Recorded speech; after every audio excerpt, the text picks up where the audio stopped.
What's up, YouTube? It's your girl, Allegedly A-lease, and I'm here to give you my thoughts and my opinions on Put a Ring On. Before we get started, I just want to thank each and every person who has taken a moment to comment down in the chat. Thank you so much for your insight. Also, thank you to each and every person who has taken a moment to subscribe to this channel. It honestly means the world to me. I am so grateful for you. If you are new to this channel, welcome. I hope that something is said or done to move you to like, share, and subscribe. Now, before we get started, I just want to put this quick announcement up. My dear sweet sister, Sinitra, is a fellow YouTuber who is hosting her first talent show. If you're interested in signing up for Sinitra's talent show, please feel free to drop down in the chat and let me know by indicating in the chat, and I will make sure that we get you entered. Now, if all hearts and minds are clear, let's get into it. We open up exactly where we left off, side-eyeing Eric for leaving Jessica hanging on Mother's Day. She said that she ended up taking herself out. Sis, you better than me. I would have taken him out too, out of my house. Somehow, Eric makes this about him because he felt bad. That's what's wrong in this relationship. Y'all are literally like twins. You make everything about yourself. So it's really hard for me to see a future for you two. If they actually make it and decide to have kids, Eric would probably make the child's birth about him. I can see it now. Jessica could be saying that her water just broke, and he tells her to hold the child in until he finishes getting his Jermaine Jackson Beijing hair special so he can look good for the hospital pictures. He also catches me as the guy to post that we were in labor, but the baby has made a safe arrival. Sir, you were never in labor. Long story short, y'all are both irritating, and Dr. Nicole says that you all need to spend this time learning how to communicate. Moving on to the dates, starting with Sean's date with Tyree. Now, somehow this quietly irks LaRonda, but news alert, you signed up for this, not us. This man has all but flat out run from his date. Now he says that he's learned that he can actually just be chill around a woman and not feel the need to pounce all over her. Now it's sad that you just learned that. LaRonda says that she's proud of her little slugger for being able to exhibit some self-control. But sis, you know you like to check this dude in the car, so we'll see. Now clearly Dr. Nicole has a new campaign slogan. What you focus on will grow. Why now? We're literally at the end. You should have preached that from the start. I don't want your sermon title while you're opening up the doors of the church. At that point, I'm getting my keys and my church finger ready. Anyhow, LaRonda shares about her date, and it's clear Minister Nicole is missing the dysfunction in this relationship. They are really honestly bullying each other and saying what Dr. Nicole wants to hear, but the eyes never lie. Dr. Nicole, you are actually trying to make this about you, and the fact that you are forcing the whole I have seen the light scenario on these couples. She's so stuck on celebrating that she doesn't see LaRonda's throwing her date in Sean's face. Moving on to Eric's date. He talks about how Leilani couldn't keep her hands off the kid. Jessica says, wait. Nah, they was like grabbing, man. They was tripping. They was slanging like, yeah, like that. Dr. Nicole says, stop playing. She told you what was off limits, and you would be dead up in your feelings if you told her what was off limits. She allowed it anyway. Jessica talks about how fun her date was with Sean. He read her palm and pulled a Miss Cleo. I see a man in your future. That's because he knows that Jessica will go wherever the wind blows. Anyhow, she says that he made her feel so comfortable that she didn't even bother to wear makeup. So she was being authentic Jess. Sis, now you are beautiful, but you're a beautiful mess. I get where you were going, but your surface features are not what makes you authentic. And truth be told, just because you took off your makeup, you still are giving too much. Here's Dr. Nicole over here looking for something else to claim victory over. I would love for her to talk about positive affirmations, self-care, and love, and the power of the mind over the body. We have to learn as women that when we get dressed up, we do it for ourselves, not for that man. He just so happens to be able to reap the benefit of being present to witness this greatness. Now y'all, please don't say I'm picking on baby girl, because I only address what she's presented. There's two different types of Jessica. Jessica has a sexy going out Jessica, and then there's the sexy going to see Dr. Nicole Jessica. Dr. Nicole says we are now coming to a close.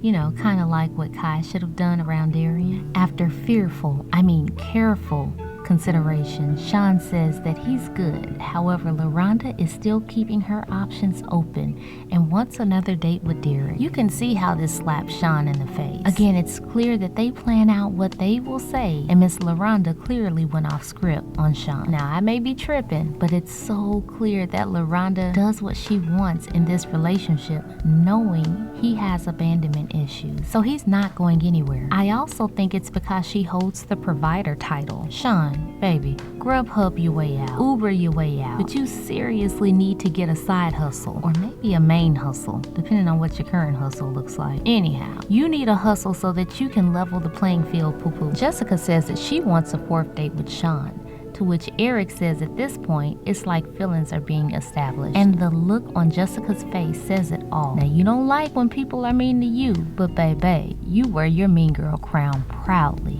Truth be told, y'all need Ayala. You really do need to put your heart to the earth, beloved. Because the only time that I have seen, now I may be wrong, but the only time that I have seen Jessica genuinely happy is when she's hurting Eric.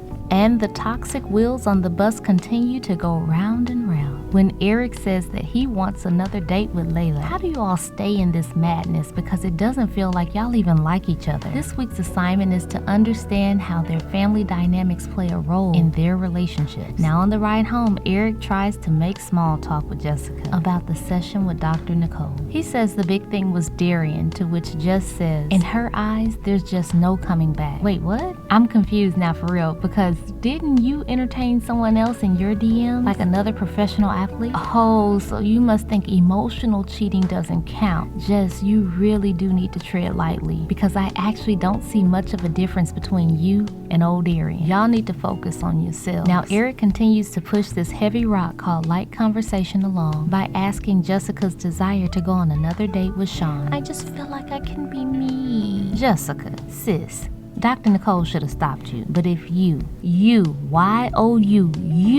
choose to stay with someone that you can't be yourself with, then why would you stay for the ring? Why are you still here? If you feel that you can't be yourself, don't wait on the ring. Nothing's gonna change. He's gonna get comfortable. Move on and just be Jessica. I won't lie, this show is cute for 2 seconds, but if no one is stepping in to address the serious issues, then what's the purpose? She said that she feels that she's put in the work. Where, sis?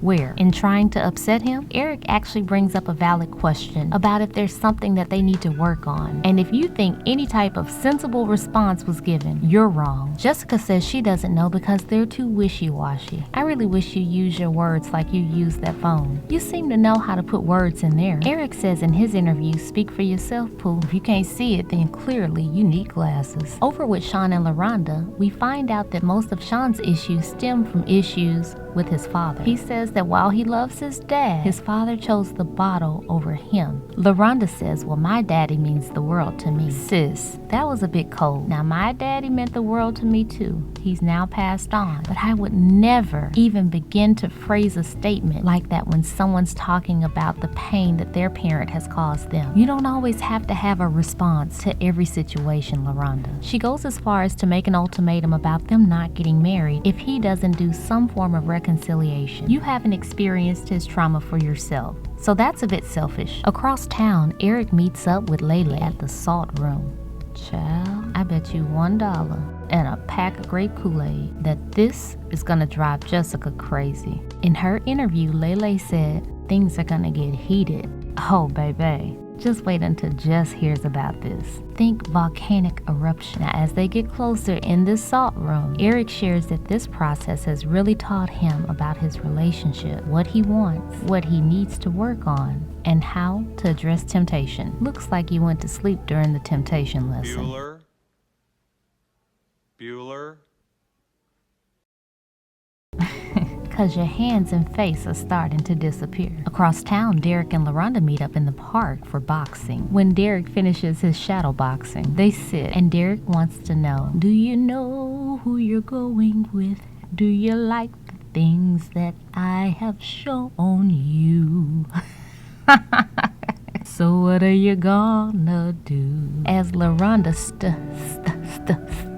stutters to get her words out. It's clear LaRonda's having the issue that she said that Sean once had. Before her, that is, about catching feelings and not knowing what to do with those feelings. Sis, just go ahead and cut this off before you end up breaking poor little Sean's heart, and you know your bathroom can't handle that. Back over at Eric and Jessica, as they sit down to talk about their family dynamics, we find out that Eric and his mom are not on the greatest of terms, to which Jessica says his mom is not a fan of hers. Eric says that he attempts to go above and beyond for his mom, and it always falls on a cold heart. It's never enough. The example that he gave was how he had a house built for her, and she complained that he didn't put any furniture in the house. Okay, so it's clear Eric is looking for a woman to acknowledge the things that he does, and he's not getting that from any woman in his life. Jessica continues to ask why won't he continue to try, but rather than listen for his response, she wants to yell over him and make it all about her again. Here's another example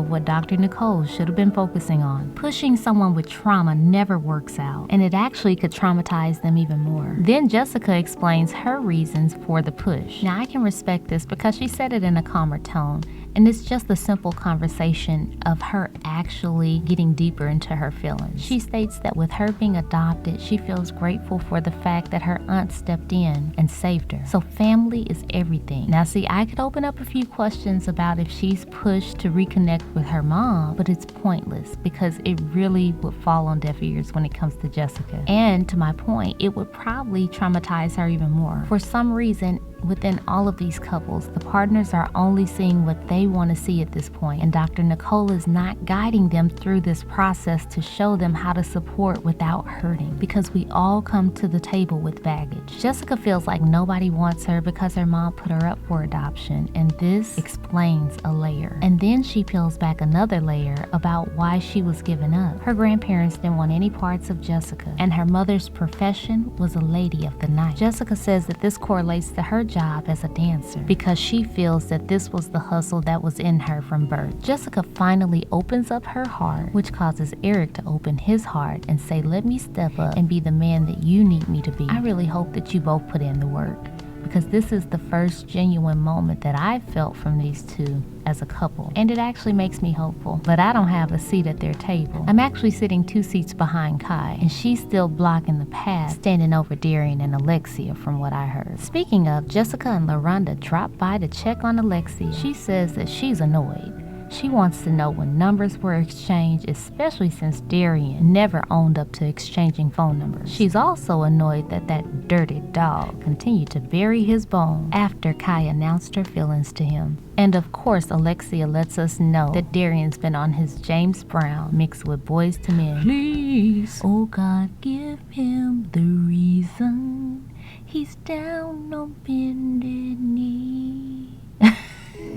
Saying that they can get through it. They remind her that it's all about self right now. Take care of you. And poor Alexia just needs a hug. Y'all, this is painful to watch because you feel helpless as a viewer. But sis, just know that it would have hurt more if you continued to be with Darian. On another day, Jessica's date Sean has laid out the rose petals for his queen to be. I'm sorry, y'all. He says he's tired of dating. He tells Jessica, listen, you got everything I need, but nice guys finish last. And I'm not trying to lose this race because there's more to us than just what we built over these last few days. Now, either bruh's in the top 2% of the Tyler Perry Acting Academy, or he's actually getting a little emotional about the possibility of not seeing Jessica, to which he says, I just want you to be happy.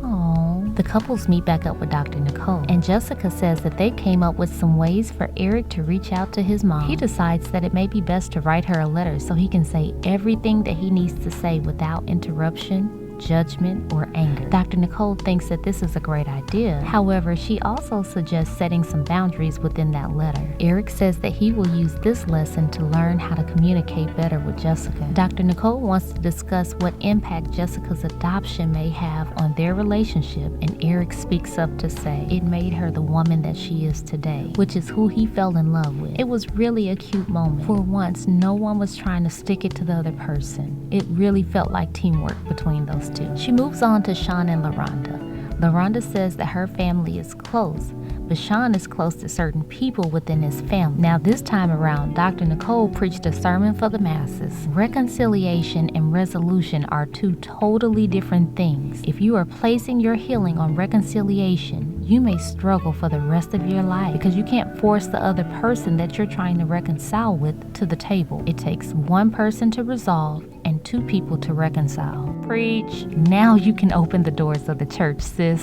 Go ahead. The most important thing that she said was that your parents' actions and decisions are not always about you, and we don't get to choose our parents, so you don't need your father to heal. You can do the work and be a good man. Period. She moves on to the date, and everyone has to step outside of the building to allow room for LaRonda's ego. Yeah, Derek was definitely feeling the kid. Sis, you giving us too much. She says that now that Sean has kind of calmed down when she's around other men, that she actually got what she came for, so she's good on another date, and she's gonna stop there. Jessica says that she was touched that Sean got emotional at the thought of not seeing her again, as this is not something she's used to which Eric says that he's tried to be emotional with her in the past, so he's hurt that his efforts were overlooked. And that's where we leave it. So let's make our predictions. Who do you think will put a ring on it? Let's chat about it down in the comments. Until the next time, I'm Allegedly A-lease. Peace.